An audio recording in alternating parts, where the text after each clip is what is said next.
नमस्कार दोस्तों, मैं डॉक्टर गौरव आप सभी का अपनी होम्योपैथी यूट्यूब चैनल पर स्वागत करता हूं। आज हम बात करेंगे ब्रोंकाइटिस के बारे में और उसके कारण और उसके सिम्टमों की। ब्रोंकाइटिस की वेरी इफेक्टिव होम्योपैथिक मेडिसिन की। अगर अभी तक आपने हमारा चैनल सब्सक्राइब नहीं किया तो चैनल सब्सक्राइब कर ले और बेल आइकन प्रेस कर ले, जिससे आने वाली हर वीडियो की नोटिफिकेशन आपको मिलती रहे। ब्रोंकाइटिस का रोग वायरस या बैक्टीरिया के माध्यम से होता है। इस रोग में सांस की नली पर सूजन आ जाती है, जिस कारण रोगी को बार बार सूखी खांसी उठती है। रोगी को हल्का बुखार बना रहता है और गले में घरघराहट की आवाज़ आती है। छाती में सीटी बजने जैसी आवाज़ आती है। यह रोग बच्चों और बुजुर्गों को अधिक होता है। बार बार सूखी खांसी उठकर बलगम निकलता रहता है, जिसे आम भाषा में बलगमी खांसी भी कहते हैं। इस रोग में सांस की नली पर सूजन हो जाने के कारण रोगी को बार बार सूखी खांसी आती है और सांस लेने में परेशानी होती है, जिस कारण रोगी हर समय बेचैन रहता है। सीने में दर्द रहता है। अब बात करते हैं ब्रोंकाइटिस के कारणों की। यह रोग मुख्य रूप से वायरस या बैक्टीरिया के माध्यम से होता है। यह बीमारी अपने आप जीवाणु द्वारा हो सकती है। अगर किसी व्यक्ति को जुकाम, खसरा व काली खांसी या फिर अन्य कोई वायरस का रोग है तो उसे ब्रोंकाइटिस की समस्या होने की पूरी संभावना रहती है। अत्यधिक कमजोरी भी इस रोग का मुख्य कारण है। प्रदूषित वातावरण के कारण यह रोग अधिक होता है। बुखार में सूजन गले से उतरकर फेफड़ों में चली जाती है, जिस कारण ब्रोंकाइटिस की समस्या हो जाती है। यह रोग साइनस के कारण भी हो सकता है। अगर रोगी के फेफड़ों का संक्रमण है तो यह रोग होने की पूरी संभावना रहती है। अत्यधिक धूम्रपान भी इस रोग का मुख्य कारण है। वातावरण में अचानक परिवर्तन से इस रोग को बढ़ाने में सहायता मिलती है। अगर ऐसे लोग जो अत्यधिक धुएं वाले कारखाने में कार्य करते हों तो उन्हें ब्रोंकाइटिस होने की अधिक संभावना रहती है। यह रोग कोयले की खदानों में काम करने वाले लोगों को अधिक देखने को मिलता है। अब बात करते हैं ब्रोंकाइटिस के सिम्टम्स की। शुरू में रोगी को सिर दर्द रहता है और गला सूखा सा लगता है। कोई न कोई रोग पहले से मौजूद रहता है और खांसी भी धीरे धीरे शुरू होती है। सूखी खांसी के कारण रोगी को सीने में जलन होती है। शुरू में सूखी खांसी के साथ बहुत ही कम झाग वाला चिपचिपा बलगम निकलता है। कभी कभी बलगम के साथ खून भी आ जाता है। जैसे जैसे संक्रमण बढ़ता जाता है रोगी के शरीर का तापमान भी बढ़ जाता है। रोगी में साइनोसिस, डिप्रेशन और अनिद्रा आदि लक्षण देखने को मिलते हैं। न्यूट्रोफिल की मात्रा अधिक बढ़ जाती है। रोगी को सांस लेने में दिक्कत होती है। रोगी को सर्दियों में बार बार खांसी उठती है। जकड़न और जोर से सांस लेने पर छाती में आवाज़ आती है। सुबह उठने पर यह दिक्कत और ज़्यादा हो जाती है। इन्फेक्शन होने पर बलगम का रंग पीला हो जाता है। रोग के बढ़ने पर तेज सांस चलती है और खरखराहट की ध्वनि सुनाई देती है। बीड़ी, सिगरेट और ठंडा पानी इन लक्षणों को बढ़ा देता है। अब बात करते हैं ब्रोंकाइटिस के लिए वेरी इफेक्टिव होम्योपैथिक मेडिसिन की, जिसके इस्तेमाल से ब्रोंकाइटिस से हमेशा के लिए छुटकारा पा सके। पहली मेडिसिन है aconite hearty. Aconite hearty very effective homeopathic medicine है।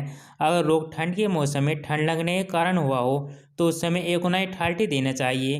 रोगी छाती में जकड़न बताता है।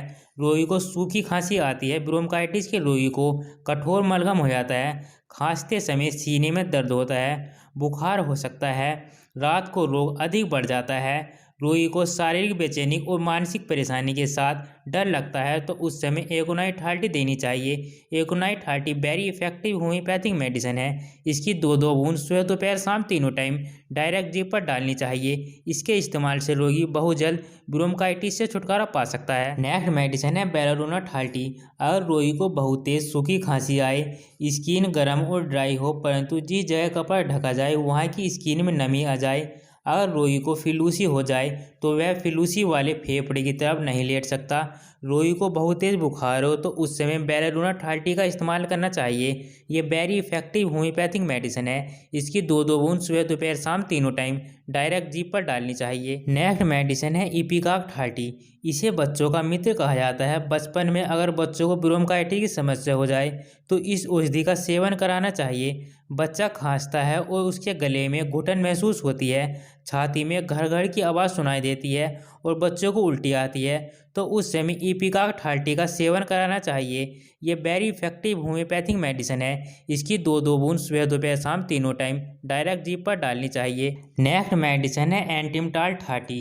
रोगी के छाती में बलगम भर रहता है, जिस कारण घड़-घड़ की आवाज़ होती है, परंतु मलगम निकलता बहुत कम है।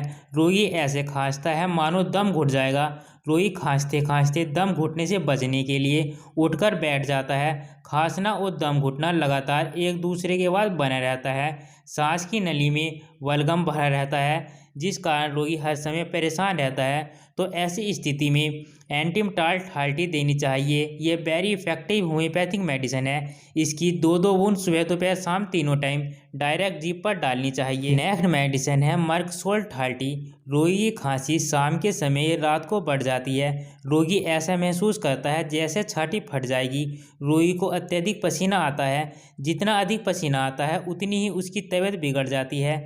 तो उस समय रोगी को मर्कसोल 30 का इस्तेमाल करना चाहिए। ये वेरी इफेक्टिव होम्योपैथिक मेडिसिन है। इसकी 2-2 बूंद सुबह दोपहर शाम तीनों टाइम डायरेक्ट जीभ पर डालनी चाहिए। नेक्स्ट मेडिसिन है फास्फोरस 30।